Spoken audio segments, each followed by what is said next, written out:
want to join? Yes, I think that we will start in a few minutes. Yes. Hey, Prasanna, how are you? Hi, Gustav. Hi, Ashwin. Hi, Prasanna. I think this is the first time we are meeting, so Yes. Nice to meet you. same here.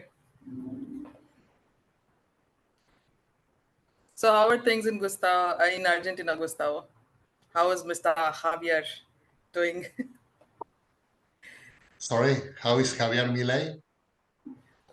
Yeah, how is it doing? I mean, I'm pretty curious because it's all over the news, Well, so I wanted to hear some yes. first-hand He's experiences. preparing to step in as elected president in December the 10th. Yes, on December the 10th. Yes.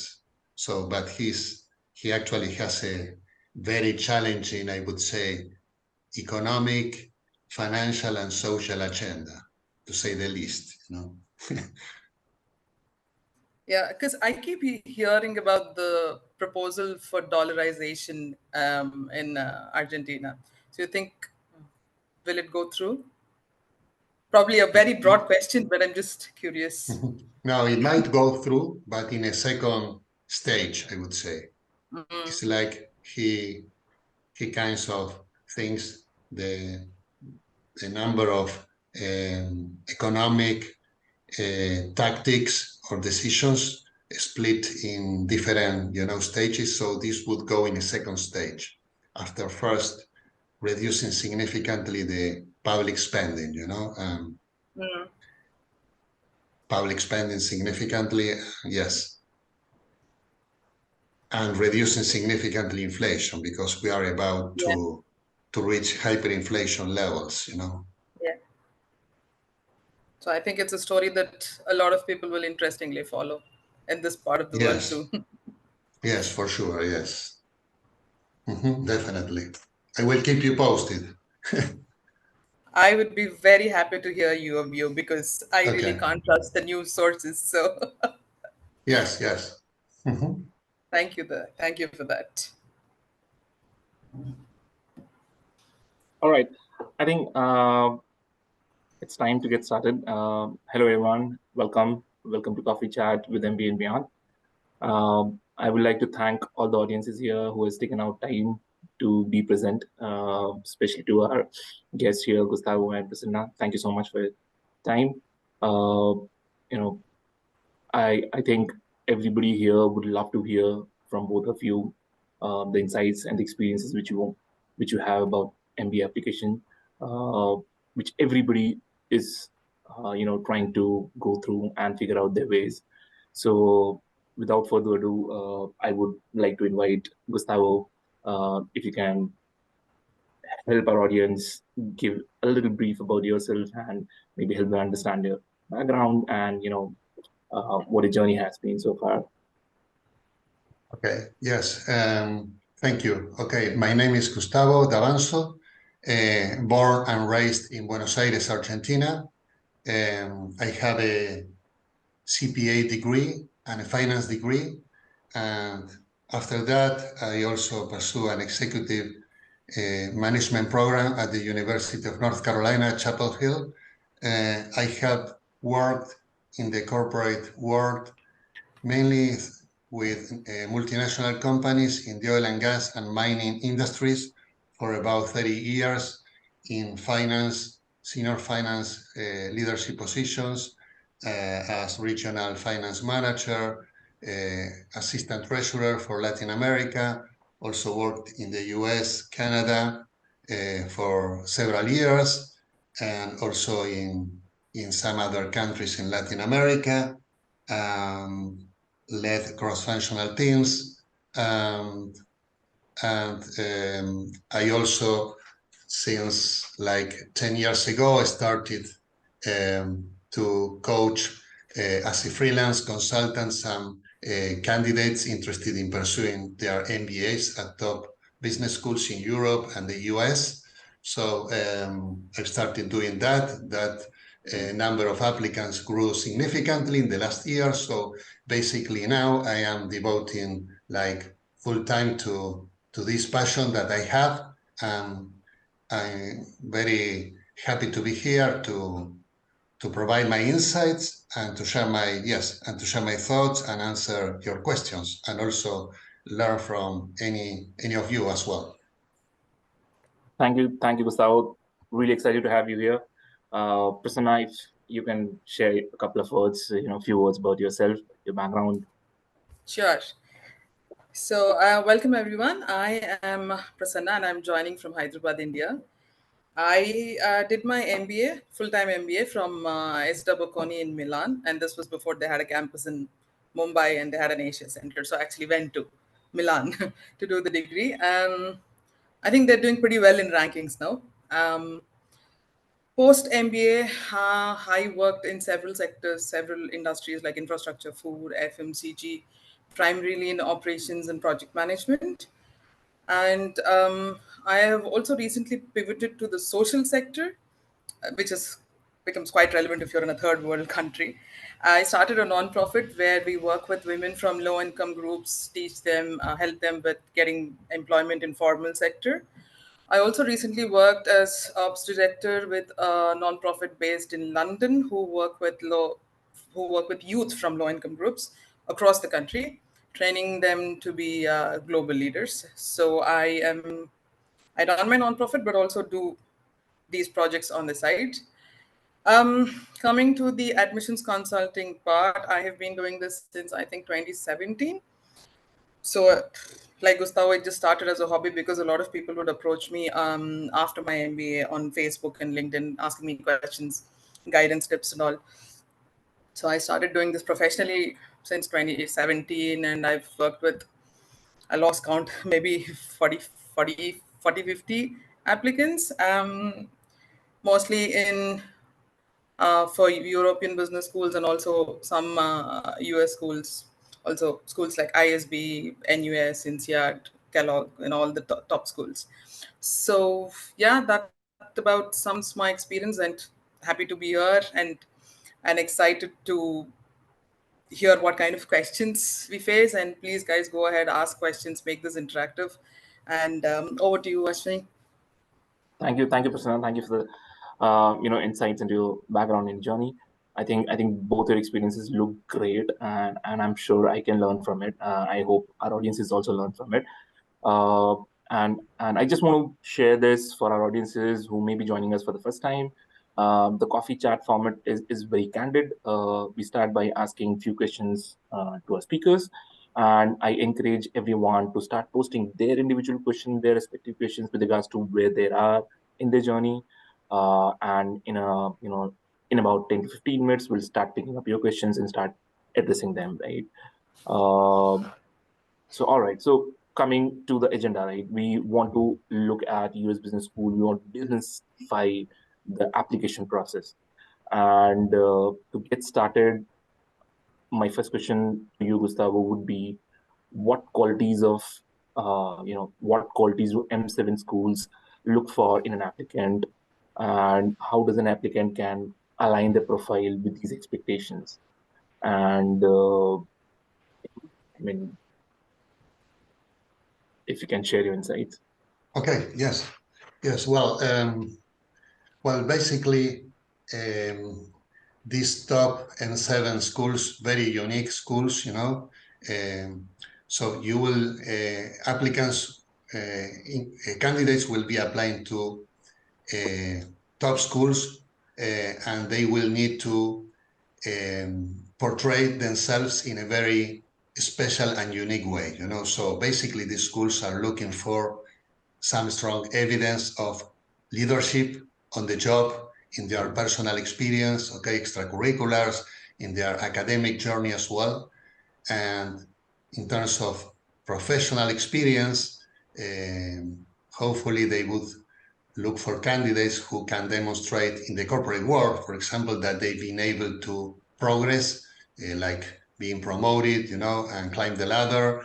And very importantly, the size, or the impact they have enabled, the business impact they have been able to create so far, and potentially also, very importantly as well, social impact that they might have achieved already as part of some active leadership role in some NGOs, providing help to underprivileged people, so highly engaged with communities, to have that sense of belonging. Well, and also to show some high potential of growth and leadership in terms of what their career goals should be post-MBA. So they are looking for candidates who can have a very unique, disruptive role after the MBA, creating, I would say, at least for M7, regional or global impact after their MBA. So also very important is international experience that they might be able to show, either through expat assignments or by working cross-functionally and virtually, leading virtual teams, throughout different regions, cultural understanding, the ability to work and understand people, peers from different cultures, different geographies, different time zones, and leadership, leadership and strong evidence of leadership, which is the ability to positively influence others in organizations, yes, in the settings they are working, they are interacting with, team players. So that's very important. And M7 would look for strong evidence of leadership by the time they are applying to, not high potential, but demonstrated on the job, in their personal and academic journey as well. I don't know whether Prasanna wants to also add or build on some of my comments. Well, you have pretty much covered everything, Gustavo. So it's, like you said, a wide range of accomplishments in probably a short time, because the average work experience for applicants who apply to these school ranges between 4 or 5 years. So you're supposed to have accomplished quite a bit till then in terms of academics, extracurriculars, leadership impact, social impact, and also, like Gustav was pointing out, the business impact that you have created, showing potential. Also, you'll have to bear in mind that M7 is M7. It's like the best of the best. So you will also have to be the best of the best to be able to secure a place in these schools. That's all I had to say. Okay, let me also build on some, yes, as you mentioned, Prasanna, some, I would say, minimum requirements, to be met, for M7 schools. Okay, let's go for example, strong data points, okay, GPAs, okay, usually, okay, first thing, we will need to see, to look at the class profiles of these M7 schools and consider their GPA, from undergraduate. Usually they would request like an average GPA of 3.7, 3.6, from there upwards. Of course, there might be some outlier cases, some exceptions in terms of GMAT or GRE. The average would be for GMAT, depending on the school, like 730, 730, 720, 740, and also the range they would provide, and for GRE, I would say an average of 324, like split between verbal and quant, like 161 and 161, yes, between verbal and quant. Also, very importantly, most of the business schools will keep an eye closely on their quant, on the applicant's quant score, because this is an early predictor of success in the MBA class, and this is very important, not only having a good overall GMAT or GRE score, but also very strong quant score. Eventually, yes, the stronger the score, it might potentially mitigate a subpar or slightly below the average GPA from undergraduate. Just one important observation when considering GMAT scores, applicants, applying internationally from, I would say, overrepresented regions or countries, For example, if the average GMAT would be like 720, applicants from overrepresented countries would like to, in order to be on a safer place, from GMAT perspective, they would like to aim like 20 points above the average of GMAT score, just to be on the safe side. And if you're applying from an underrepresented country, perhaps 10 or 20 points lower, you would still be on safe ground, like what else we could say? So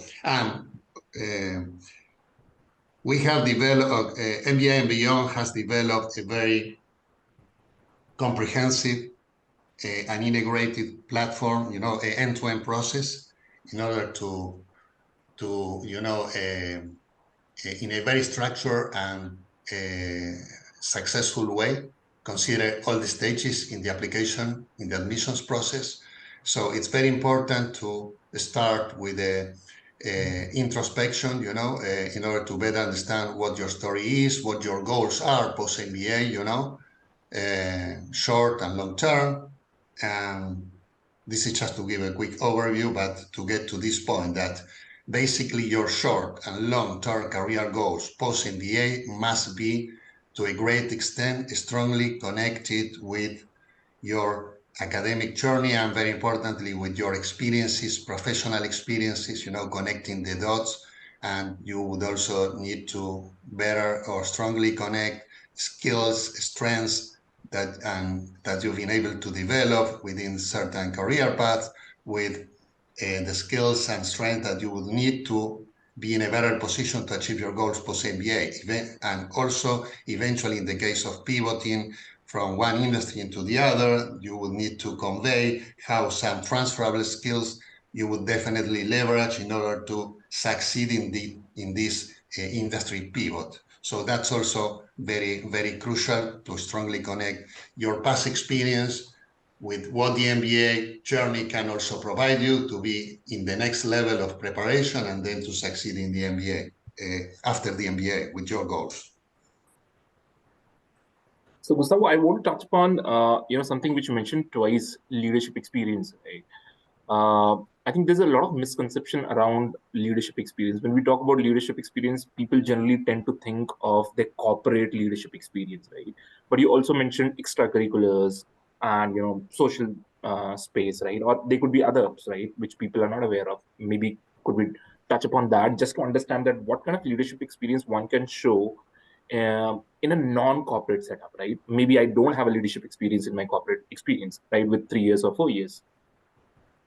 Okay, so first, leadership does not depend, even in the corporate world, it does not depend on having a job title, a job position, specifically assigned as a leader in the org chart, in the organization chart, but rather it has to do with what you've been able to achieve, and to demonstrate through examples, because you may have influence significantly on some decisions with some, innovative analysis, by being an effective communicator, by effectively present that, study, research to a leadership team and, get their buy-in or to move forward with that proposal. So that's leadership. Also, on the extracurricular side, you might feel passionate about, helping others, especially underprivileged, and might decide to, pro bono join an NGO and, leverage your, for example, finance background to help with the planning, process of some NGO, for fundraising activities, to raise capital to achieve, to increase the scope of the social impact of that NGO. So that initiative and the impact of what you've been able to achieve, that is through your actions, show leadership, the ability to change things in a positive way, So also at university, by becoming, a leader of specific, committee, interacting with the university staff in order to improve, the teaching system, okay, and other staff would show also the ability to change things positively, to positively kind of challenge the status quo, in a positive way. I repeat, so that's what they are looking for, people who are willing to change things, question the status quo, improve things, apply innovation, creativity, and go regional or global if possible. Understood. I think. Thank you so much for sharing that insight, Gustavo, because this changes the perspective how you want to present your experience, right? And a lot of us who does not have a title, right, may take a lot of input from here and start building their, these stories in their applications accordingly. We have one question from Subhashini, which is addressed to Prasanna. Subhashini, if you are available, would you like to maybe come on camera and ask your question directly?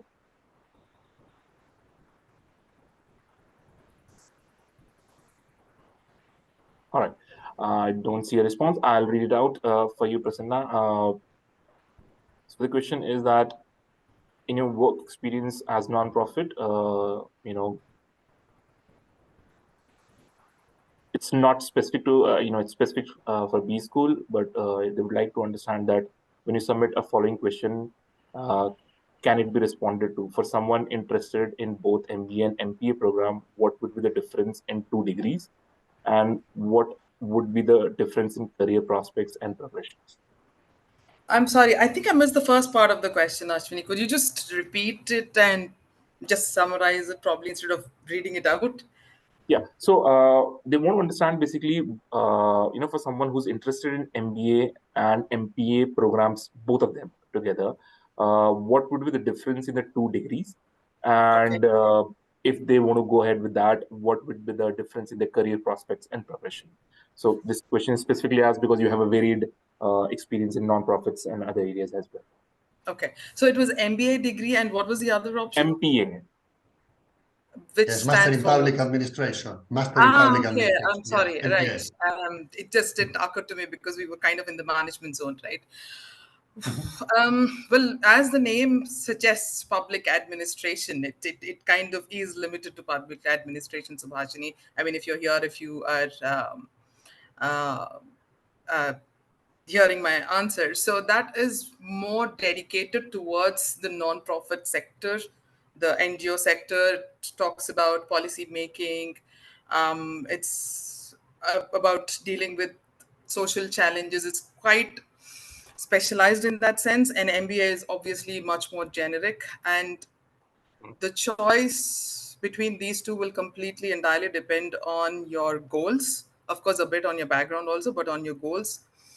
Do you want to completely work at the grassroots, let's say for foundations like Teach for India or Mahendra Foundations, and if you want to become well versed in policy making and you want to work at that level, yes, a master's in public administration would make much more sense. But otherwise, MBA is, I think, provides a very different skill set. It gives you the tools for management. Let's say you still want to work in social sector, but you want to lead foundations like Azim Premji Foundation. You want to be a country director, and you want to work at a strategic level where you decide the path of these foundations. In that sense, it would make more sense to have an MBA degree and probably work for a few years after this MBA in the social sector, or probably take up a few projects in social sector as you are pursuing your MBA. I hope that answers your questions. If you have any follow-up questions, you can please ask. Thank you, Prasanna. All right, so coming back to the my next question, and Gustavo, Prasanna, both of you can share your views on this. How do these B schools view the balance between academic achievements and extracurricular involvement, and how can one bring these in their story, in their application?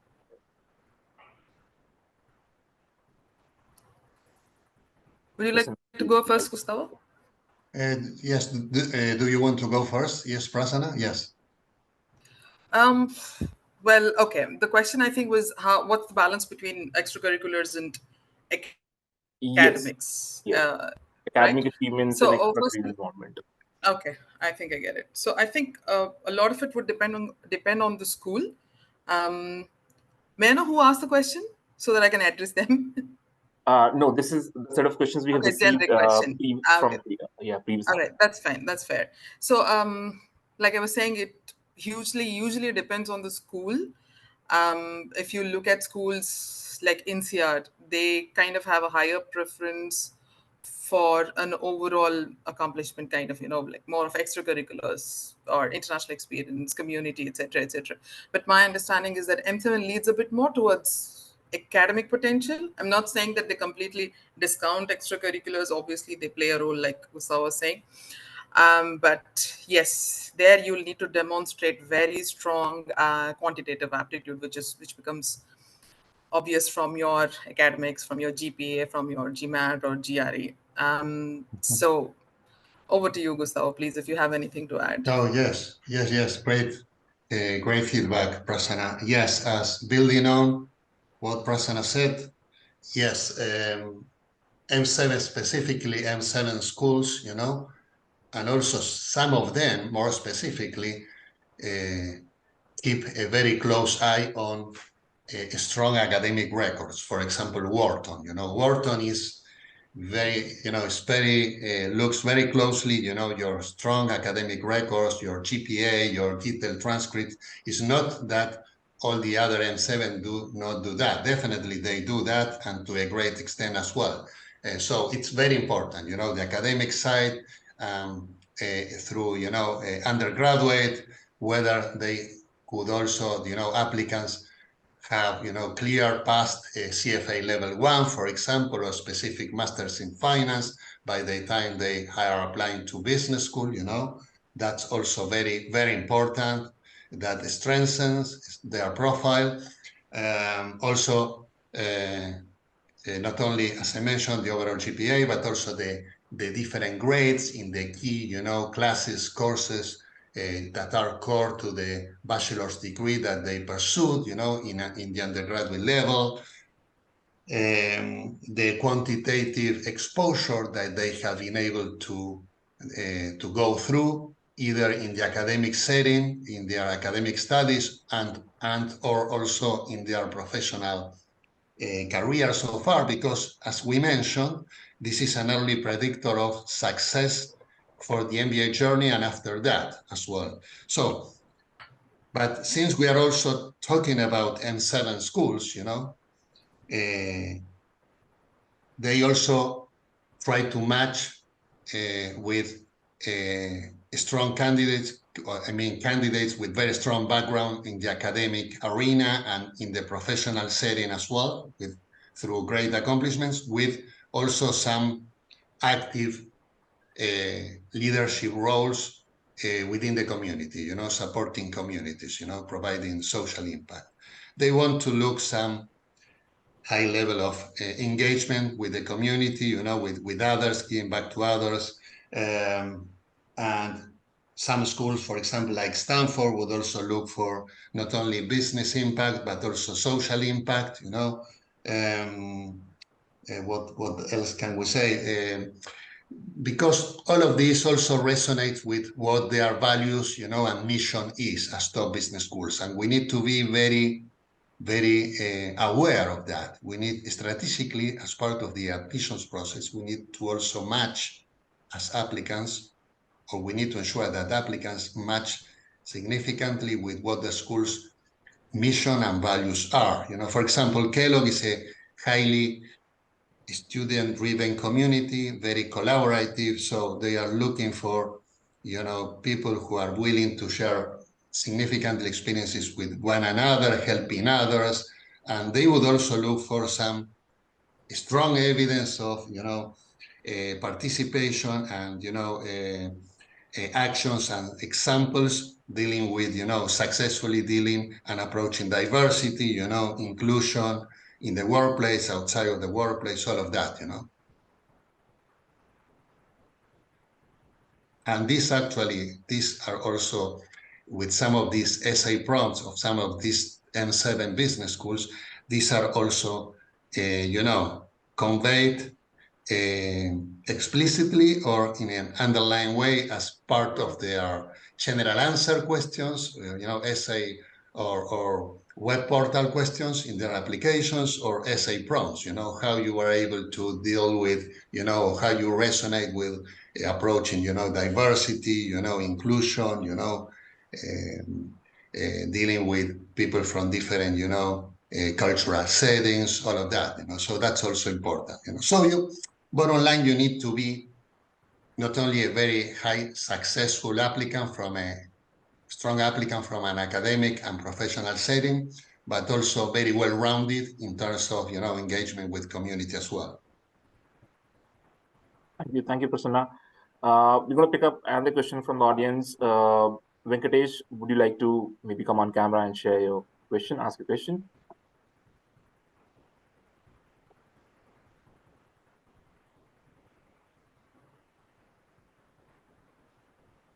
All right. I'm going to read out this question for him. So Venkatesh wants to know, are beyond 15 to 20 schools worth applying? If so, which ranking is considered? FT global ranking or US ranking or anything else? I think this is one of the most asked questions. People want to know which list to refer to, which ranking to refer to, so that they can understand are they applying to the right set of colleges or not, right set of schools or not. Right. So yeah, any insights, Prasanna, Gustavo, or is this something you need to look beyond?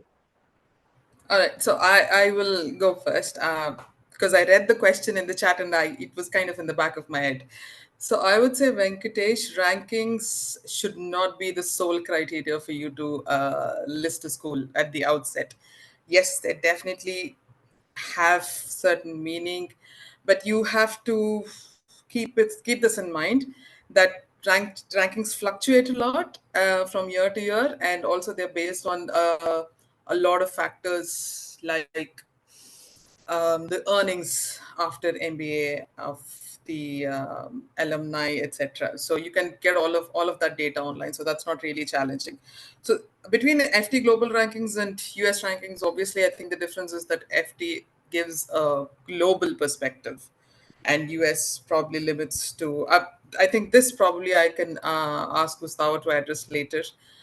But coming back to the rankings part, don't go only by the rankings, because if you look at Cambridge and Oxford, they're not doing that well in FT global rankings, but they're amazing colleges, amazing schools, and they have such a big history. So rankings are helpful till a point, but beyond that, you will have to look at what the schools actually stand for and what your goals are and what geography do you want to work in. So you need to consider a lot of factors when you're shortlisting your schools. So one would be your goals, one would be your geography. If you want to work in Europe, it would make more sense to go to a school in Europe. Similarly for Asia, similarly for US, and then goals. If you're targeting certain kind of schools, because certain kind of schools are good for consulting, some are good for investment banking, depending on the geography, depending on the schools.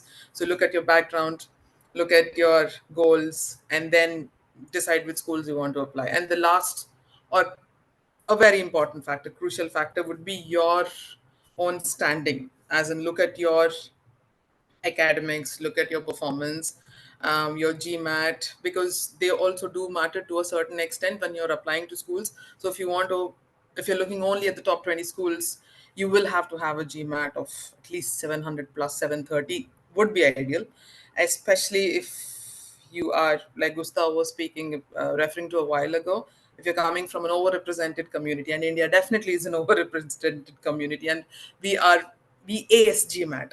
So 730 would probably not even cut it for you. So you might want to have 740. So if you have great GPA, great GMAT, yes, 15 to 20.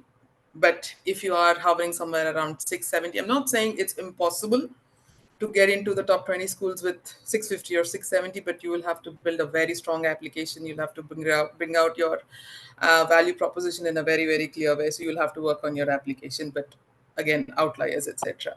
So it is worth applying to schools beyond 20 also. And like I said, I think Oxford and Cambridge are not within 20, so you can't discount them based only on rankings. And if I have left out something, Gustavo, please feel free to add. Yes, amazing feedback, Prasanna. Amazing. And yes, building on what you already mentioned, yes, definitely.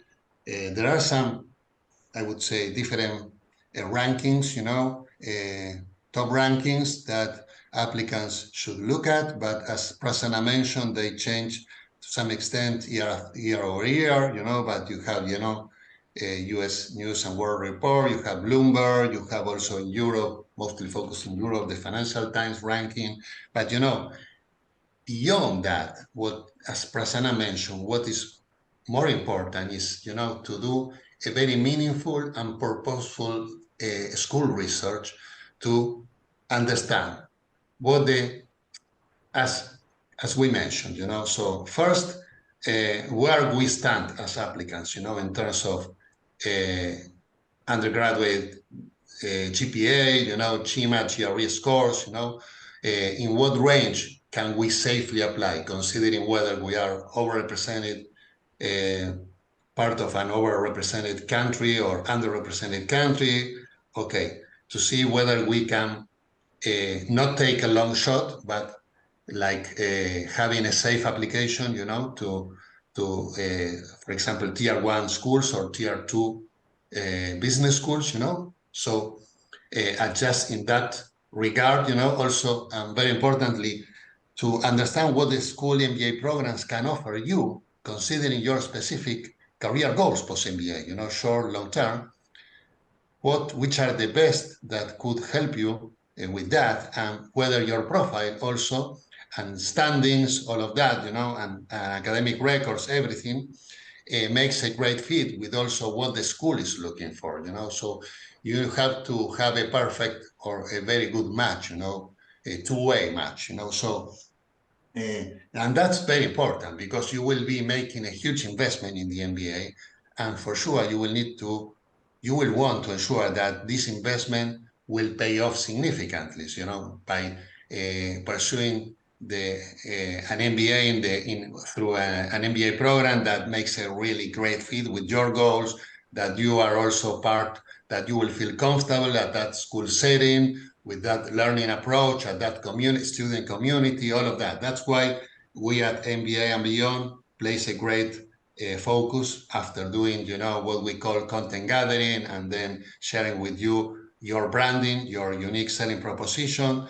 Then we place a lot of attention, focus on school research, helping you with school research to narrow down to schools that make a great fit with you, considering all of these factors.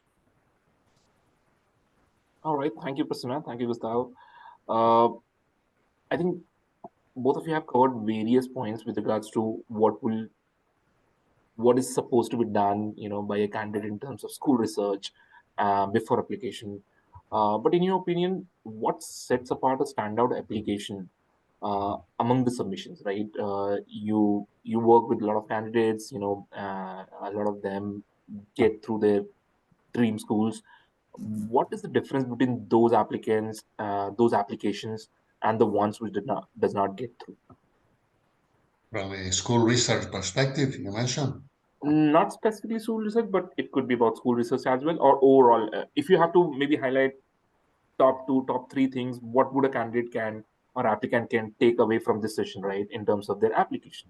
What will be those standout points which you would want them to take care of? Okay. I would say it's very critical, this what we call this self-reflection exercise, content gathering, to have the applicant self-reflect, introspectively about why an MBA, why he or she wants to pursue an MBA, why at this point in time, why at some specific schools. Okay, then this is something for a later process, but what their short-term, long-term career goals are, to better understand through some examples of key accomplishments, what have been the key strengths and skills they've been able to develop and build from there, so, some weaknesses that they have that they still are struggling with, and what have they learned from some failure situations, going forward, because this is also a learning process. So, and to focus on key accomplishments, from business perspective, and also trying to dive in some social impact accomplishments, if possible, and yes, to map, skills, strengths with accomplishments, with what the schools are looking for in terms, and also connecting with the school values, to address specifically what the essay prompts are asking to aim at, and supporting strong statements with strong examples. The best way to show, you've been able to leverage key skills, key strengths, is not by name dropping them, but rather to showcase key examples. It's insightful examples and accomplishments and metrics, measures of the extent of the impact you've been able to create. It's also very important, to transform your CV, your resume, from a CV prepared for job search purposes into a CV for MBA application purposes for top schools, focused mainly or focused only on key accomplishments, and metrics, from your professional, academic, and personal arena as well, and letters of reference are very important, the process of selecting who your best recommender options would be, if possible, if they would be willing to be open to some feedback from the applicants, we providing the applicants some feedback, some outlines to help the recommenders better convey the applicant's experiences, accomplishments, strengths, skills, and also some failure situations or constructive feedback they receive from the recommender and what they learn, whether they improve on that, they show some positive attitude and positive change. That's very important because this is a third-party representation, before the admissions committee in terms of the strengths and achievements. And, that's key, also, school research is key, also critical, to showcase, to what extent the applicant is highly connected, engaged with what the school can offer, considering his or her career goals, focusing on key elective classes, courses, professors, unique learning, experiential learnings, unique learning experiences, some specific programs. For example, Stanford has this global immersion program. There are some other programs at different top schools as well. So and not just name dropping them, but rather say, how can you leverage by signing up for the global immersion program of Stanford? Let's not just mention that. How can this better position yourself to then be in a better position to achieve your goals? So that's key to stand out from other candidates. All right. Thank you, Gustav. Prasanna, maybe you want to share your 2 cents? Yes, of course. As usual, Gustav covered in depth a lot of useful pointers. But I just wanted to add something from my experience. What sets apart successful applicants is that you need to be genuine in application. Let me elaborate. So, a lot of applicants, when they come to us, um, they come with a very preconceived notion of what should be in the essays. So usually they do some research online, GMAT Club, and a lot of other websites, and they come with this notion that these are the answers that the adcom wants to hear. So when you're talking about strengths and weaknesses and failures, so they see some certain examples that were given by other applicants, and they think that, okay, this is what the adcom wants to hear because this is what successful applicants have written. And usually this is what I tell all my applicants in the first call is, it's good that you've done your research. It's good to know what's out there, but look inward. And what I've noticed is that people who look inward, introspect, bring out their value proposition, bring out their unique stories, not because the adcom wants to hear something, but that is what they truly are. If you do believe that you are a leader. A leader does not have to be, like, going back to the discussion we had much earlier on. You do not have to have a title of a team leader. You can still be a leader. Maybe you started a club when you were in school, or maybe you just helped your neighborhood kids with their exams. That still shows empathy, that still shows compassion, that still shows that you take initiatives, try to give back to the community, add value to those around you. So these values, everybody has a different set of values depending on your education, the circumstances, socioeconomic background. So it's crucial to look inward, bring out your unique values, your story, your branding, if you will. And this is where I feel MBA and Beyond's the 9-step process really helps applicants in introspecting and bringing out their stories, building a narrative which presents the adcom with a very true, convincing and well-rounded story, which does not adhere to some arbitrary abstract norms which are defined on internet forums. So I think this is what separates successful applicants, Ashwini, is that they're genuine, they bring out their values, they bring out their stories, and they present to the adcom. And because essays and application is the only way that you can speak to the adcom, unfortunately, you can't personally interact with them. And to get to that stage, you need to get through the application process, convey through essays and uh, recommendation letters, etc. So I hope that answers the question.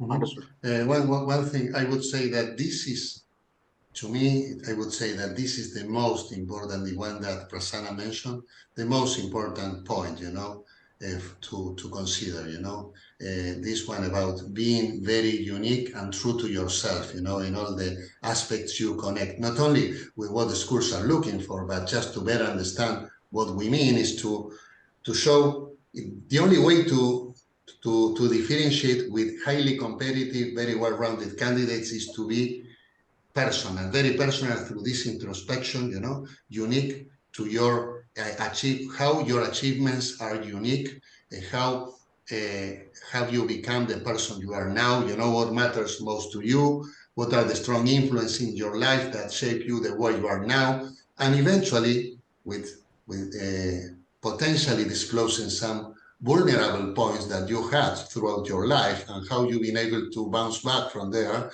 and become a better person and raise to the next level, So that will also show, to be true to yourself and very, ethical and, straightforward and open, So that's very important. All right, I just want to share this for audiences who are wondering, what these 9 steps of internal process look like. And if you haven't taken up profile evaluation, MBA&Beyond does offer a free profile evaluation. So I would uh, request you guys to take that and get on that free evaluation call and get some understanding, get some insights into what these processes look like, and maybe if you have some more questions, some more queries, you can also ask them. That brings us to our next question from Rahul. Rahul, if you would like to be on camera and maybe want to ask you a question. Hello. Hi, Rahul. How are you? Hi, good evening, Gustavo, Prasanna, and Ashwini. How are you? Hi. So my question is fairly specific for me. I have actually decided that I might be going for MBA this November. And while going through, I just thought I'll need IELTS. Then I realized I have to give GMAT if I want to apply to top universities. And for round 2 applications to be, the deadline is around January, first week. So that gave me a little shock. So to prepare GMAT within 30 days is going to be a hassle, a difficult task to achieve while doing the college research, university, region, location, and everything, So I have actually narrowed down my long-term goal. Based on that, I want to decide on my short-term goal. And short-term goal, I also have an experience of 9+ years. I had experience with my own construction and interior startup. I was also associated with the health food e-com startup. I have been associated with the NGOs, devising frameworks of how to start it, how to get members and all. So will having a 9+ years experience be a challenge for me? And that my short-term goal is doing MBA, maybe getting a job in product management or strategy. And my long-term goal is obviously in entrepreneurship, I love making new products. I actually have thought of many different products that came over the years, which I had thought of, but eventually, like at that time, people told me that, what are you going to do this? This has nothing, this is going to be useless. So that's how it has been. But I took a leap of faith and started a couple of startups, and there have been ups and downs from which I learned a lot. And finally, the interiors firm, I have been running it for 7+ years now, uh, wherein I had to start it from scratch, re-strategizing, changing my strategy every couple of years by keeping in line with the trend. Now I am into consultation, project management consultation. So right now I've left everything and I'm just preparing for MBA, GMAT, IELTS, and researching on universities, region, location, industry, sector, roles, what I should be doing. So my long-term goal is actually to start a tech firm, high-tech firm in augmented reality, virtual reality, or extended reality in the same field, interiors. But to get there, maybe I might need a job in product management or strategy, so that I can, gain some skills which I don't have and some skills that I'm lacking. So I have 9 years experience. How much of a challenge will that prove to be? Okay. Do you want to take this, Gustavo, or would you like to just me to Yes, give if my? you would like to take, would you like to take first? Yes, I will then Yeah. give So the. as he was, as Rahul, because again, I read his question in the profile and in the chat box. So firstly, I don't think 9 years of experience would be a deal breaker for you, because there's no hard rule saying that you have to have. I think there are a few programs out there which mention very specifically that we only need 2 years, but I don't think it applies for any of full-time MBA programs. You can check again with the schools. I think this is one thing a lot of applicants don't know, that if you have any specific questions related to your experience or your GPA, whether you qualify or not, you can always write to the school and they do respond. But from my experience, I don't think it's a problem. And in fact, I think you have a great profile, because you have started businesses and you have, I'm assuming, failed also quite a few times along the way, being an entrepreneur. And so I know how that works. And also your long-term goals align very well with your experience, because you've been an entrepreneur, a business owner, which means that you have obviously worked on product development, strategy, everything.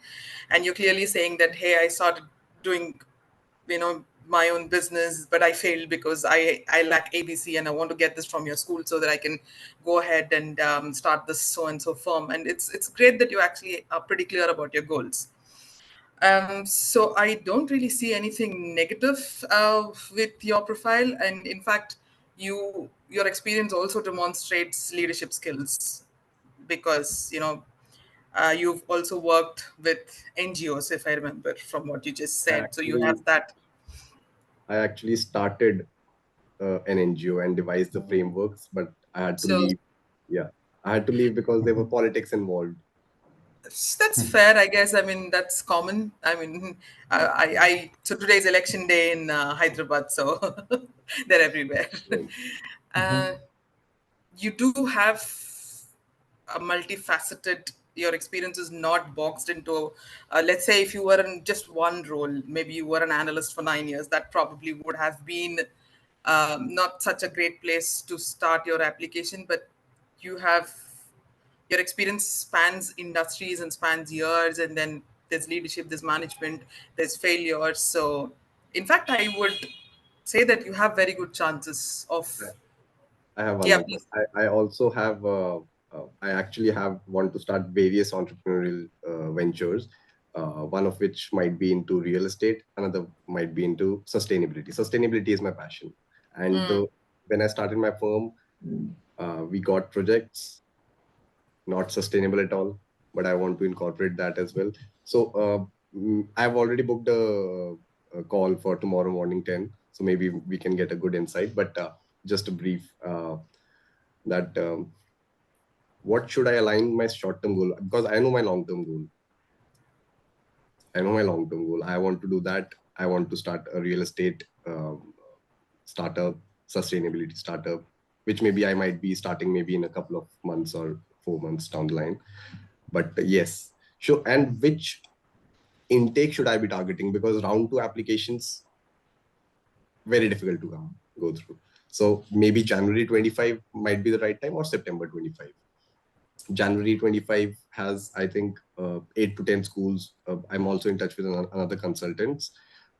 8 to 10 schools that they've sent me in Seed, Columbia, HEC Paris, and sorts.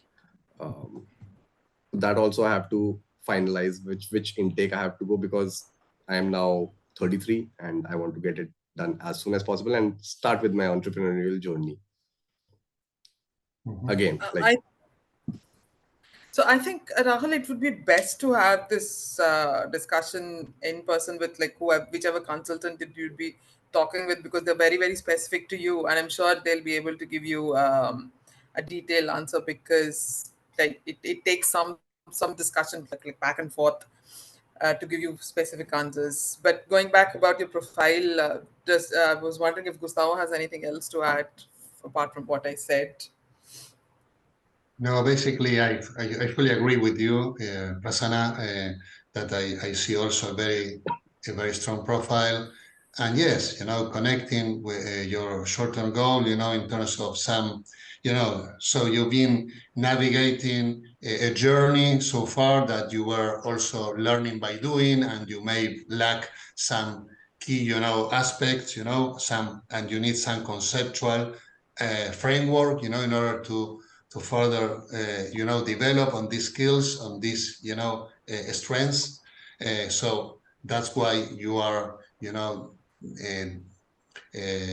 outlining this short-term goal. And from there, yes, you can definitely transition from this short-term goal into this long-term goal, definitely. So yes, I see that you can make it happen. Yes. Thank you, Gustavo. thank you. Rahul, I would encourage you to get on a call and maybe have a detailed discussion, because there's a lot of things which we would also like to understand before we can really address them, right? So probably a profile expert would be better positioned, because it's a longer duration call, just you having a one-on-one discussion, and they'll probably be in a better position to help you get answers to these. All right. But all the best. Thank you, Gustavo. Thank Okay. you. Okay, Good thank luck, you. Rahul. We'll go places, Yes. don't worry. No, that I know. I definitely know. It's just a matter of That's Right. that's the way you do it. Sorry, Gustavo, I say something? No, yes. Yes, I just wanted to, as a general comment, we would like, to say, that timeline is very important. The rounds applicants are considering to apply to, so we would say from MBA and Beyond perspective that even if applicants are, for example, in July, or June, let's say, started their preparation on in May, their preparation for GMAT or GRE, the sooner they can, at the same time start with their admissions preparation, admissions process, the better, because this takes some time, 2-3 months, or a little more, depending on the number of schools you will be applying to. And, the preparation for GRE and GMAT takes a lot of bandwidth from applicants, but it's also important that at the same time you can start with an end-to-end process, successful process for admissions and applications. So, and also, if possible, considering applying, if, it's always better, to apply round 1, because you will have higher chances. If your application is 100%, I would say the best possible way it can be done, but you will have also better chances of with great scores, all of that, and great career progression, of receiving some scholarship, potential scholarship. But, eventually considering round 2. But, if we are not able to go to this perfect or the best possible application package for round 1, it's better to wait and have a 100% done application for round 2. Okay. Thank you, Prasanna. Thank you so much. Thank you, Thank you so Gustavo. much. Okay. I think we'll take one more last question before we wrap up. So there are few questions left, and guys, I would request to those who whose questions we have not been able to answer. But the next question is from you know Abina Badas.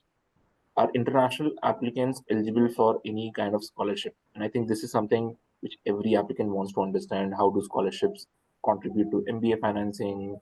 How can they seek financing basically? How can they be more ready? And how does scholarship plays a role in that, whether domestic or international students? Okay. Okay. Yeah, I just wanted to add that yes.